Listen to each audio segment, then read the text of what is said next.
তুমি কি একাডেমিক লাইফে মেডিকেলের জন্য মেডিকেলের ওই জন্য সহায়িকা বই আছে, ওগুলো কোনো ফলো করছো না? না ভাই, আমি শুধু টেক্সট বুক পড়ছি, আমি খুব ভালো করে টেক্সট বুক পড়ছি। হুম। মানে টেক্সট বুক পড়লেই আগান যায়। হ্যাঁ, তো জি ভাই। টেক্সট বুক যেমন একটা বই ফলো করছো, যেমন আবুল হাসান আর গাজী আজমল এরকম, জি ভাই। নাকি একাধিক রাইটার? ভাই আমি একাধিক রাইটার ফলো করি নাই, তবে তবে ওই কেমিস্ট্রিটা একটু হ্যাঁ, হাজাই নাগের পাশাপাশি সজিত কুমার গুহুর বইটা পড়া হয়েছে। আচ্ছা আচ্ছা, ঠিক আছে, আর বুঝতে পারছি। ফিজিক্স তো আমির হোসেন। হুম। তুমি কিভাবে মনে করো যে আমাদের তো গণিত কলেজে এ প্লাস থাকে না অনেক সময়, তো কিভাবে তারা একাডেমিকে ভালো রেজাল্ট করতে পারে, এটা তুমি কিভাবে কিভাবে মনে করো? আমার মনে হয় যে আমাদের আরো সিরিয়াস থাকা উচিত, জুনিয়রদের আরো সিরিয়াস থাকা উচিত, যেহেতু এ প্লাস খুব কম আসে, রেয়ার। এখন এখানে জুনিয়রের কিছু আমাদের কিছু গালতি আছে, আমাদের যে একেবারে আমাদের নিষ্পাপ সেরকম না। হ্যাঁ। তো যেহেতু আমরা এই প্রত্যন্ত অঞ্চলে, এটা তো মানতে হইবে, তো আমাদের আরো অনেক পরিশ্রম করা উচিত, যেটা মানে আমাদের আরো হাড়ভাগা পরিশ্রম করা উচিত। আমরা একটু হলো অলসতায় ভুগি, যে আমাদের চারপাশে তো এরকম প্রতিযোগিতা নাই, সুতরাং আমাদের আর একটু হার্ডওয়ার্ক করা মনে হয় ভালো। বুঝছি, তোমার পয়েন্টটা বলছি। আর সেকেন্ড কোশ্চেন রাডিয়ান যেটা করছিল, যখন মেডিকেলে আমরা কিভাবে, মানে এই জায়গায় জাস্ট পয়েন্টটা বলো তুমি, তোমরা একটু বেশি বলা লাগবে না, পয়েন্টটা বলো মানে তিনটা কিভাবে আমরা পয়েন্ট করি ধরো, আগে। বা তিনটা বা পাঁচটা, ঠিক আছে, তোমার যে এইগুলা মানে লাগবেই মানে। প্রথমে তো জিকে, জিকে আর ইংরেজি। ইংরেজিটা মাস্ট বি ভাই। ইংরেজি জিকে প্রথম পয়েন্ট, জিকে ইংরেজি পারতে হবে। যেহেতু আমি ইংরেজি খারাপ করছি, আমি জানি এটা কি কষ্ট। ইংরেজিতে মাস্ট বি প্র্যাকটিস করতে হবে, আর এখন থেকে মনে হয় প্র্যাকটিস করা ভালো জুনিয়রদের। Second point biology.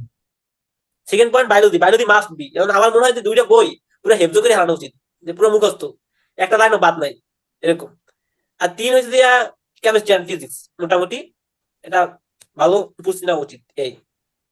আচ্ছা, ওর ব্যাপারটা যদি আমি সামার করি, সেটা হলো ইংলিশ এন্ড মানে জিকে ও যে বললো, এই ব্যাপারটা হলো কি, অনেকে হলো বায়োলজির মানে শুধু বায়োলজি বা অন্যান্য সাবজেক্টের প্রতি মানে ইডিয়া ইংলিশটা বা জিকেটা অনেক ইগনোর করে, তো ওইটা কিন্তু অনেকে মারা খায় করে, ঠিক আছে।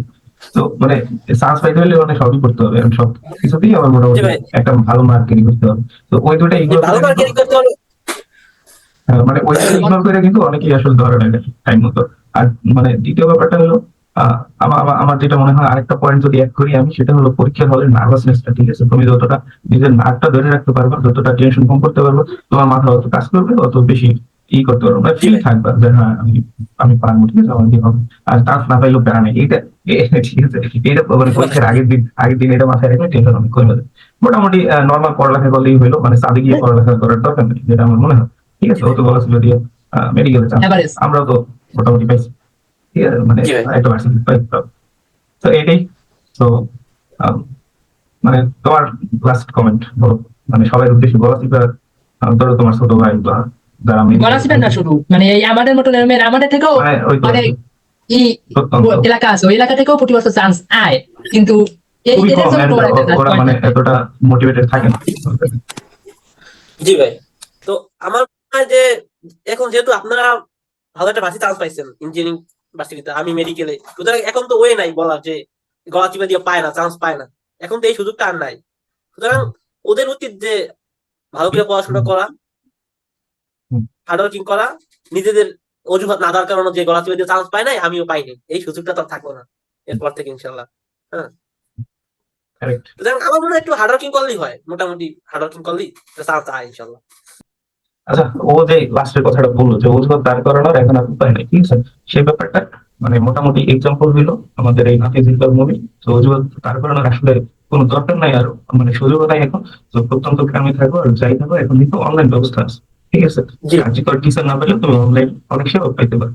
এন্ড এর কথা হলো, তোমার যদি নিজের প্রতি বিশ্বাস থাকে যে আমি পারবো, হার্ড ওয়ার্কিং থাকে, and মানে হ্যাঁ অবশ্যই আস্থা থাকে আল্লাহর উপর, তো আল্লাহর রহমত থাকে, তো তোমাকে কেউ ঠেকাতে পারবে। সো ইউ জাস্ট জি ভাই। Need to believe yourself and hard working, ঠিক আছে। তো জি ভাই। ঠিক আছে, রেজাল্ট হলো আমাদের সামনে নাফিজিক মুভমেন্ট, ঠিক আছে, যে প্রত্যন্ত মানে এলাকা থেকেও মানে অনেক সুন্দরভাবে কাজ। তো জি তোমাকে ভাই। আবারও অনেক অভিনন্দন আমাদের পুরো ভবানীবাসীকে মানে গর্বিত করার, মানে প্রাউড মোমেন্ট ফিল করার জন্য। তো জি ভাই, thank you. That's all from our side today. সবাইকে ভালো থাকবেন, ধন্যবাদ, আসসালামু আলাইকুম।